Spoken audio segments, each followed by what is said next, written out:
Hi, this is Rick Pedley, and welcome to PK Safety.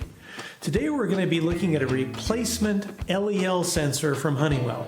Now this is their SR-W-MP75C.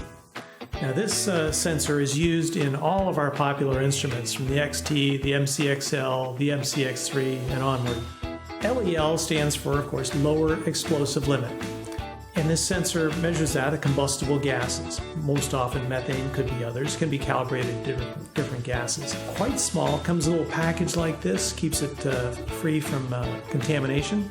But the sensor itself is so small, super easy to replace, and unless it gets poisoned, very long-lived. Warranted for 2 years when they come in the instrument. In fact, we've had them gone 3 to 5 years without a problem. So when you need to replace this, super easy. We keep them on the shelf. We have literally tens of thousands of these instruments out there. Keeping them on the shelf is not a problem. Happy to ship them right out.